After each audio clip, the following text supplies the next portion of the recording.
Hi అండి, అందరికీ నమస్తే. ఈరోజు వీడియోలో మనం పాస్తా ఎలా చేసుకోవాలో చూద్దాము.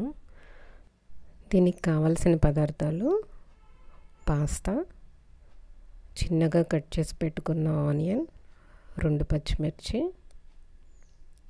కొంచెం గ్రైండ్ చేసుకున్న ఒక టమాటో, కొద్దిగా అల్లం వెల్లుల్లి పేస్ట్, ఒక 3 స్పూన్స్ ఆయిల్, కొద్దిగా జీలకర్ర, ఇంకా కొంచెం జీడిపప్పు. స్టవ్ వెలిగించి గిన్నె పెట్టిన తర్వాత దానిలో ఒక 3 గ్లాసెస్ వాటర్ వేయాలి. అవి కొంచెం బాయిల్ అవుతూ ఉన్నప్పుడు 1 స్పూన్ ఆయిల్, కొద్దిగా సాల్ట్ వేసి ఇంకొంచెం బాయిల్ అవ్వనివ్వాలి. బాయిల్ అవుతూ ఉన్న దాంట్లో మనం పాస్తా వేసుకోవాలి. అవి కొంచెం బాయిల్ అయిన తర్వాత మనం పాస్తా ఎలా ఉడుకుతుందో చూసుకోవాలి. మనకి కావాల్సినంత ఉడికిన తర్వాత స్టవ్ ఆఫ్ చేసుకోవాలి. వాటర్ని డ్రైన్ చేసి పెట్టుకోవాలి.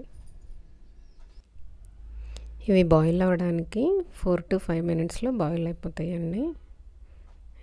మరీ ఎక్కువసేపు ఉంచినా కానీ అవి మొత్తం కట్ అయిపోతాయి.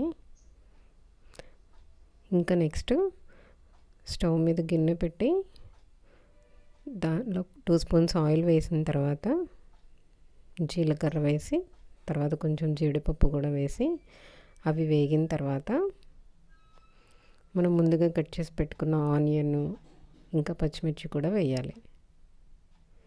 ఇవి కొంచెం పచ్చివాసన పోయేదాకా వేగనివ్వాలి. ఇవి కొంచెం దోరగా వేగిన తర్వాత ముందుగా మనం తయారు చేసి పెట్టుకున్న అల్లం వెల్లుల్లి పేస్ట్ వేయాలి. అది కూడా వేగిన తర్వాత టమాటా పేస్ట్ కూడా వేయాలి. తర్వాత సరిపడా సాల్ట్, ఇంకా కొంచెం గరం మసాలా వేసి అంతా చక్కగా కలుపుకున్న తర్వాత మనం ముందుగా డ్రైన్ చేసి పెట్టుకున్న పాస్తా కూడా వేసి అంతా కలపాలి. దీనిలో కొంచెం క్యారెట్ తురుము కూడా వేసుకుంటే ఇంకా బాగుంటుంది. ఇంకా స్టవ్ ఆఫ్ చేసేస్తే pasta is ready. Thank you for watching.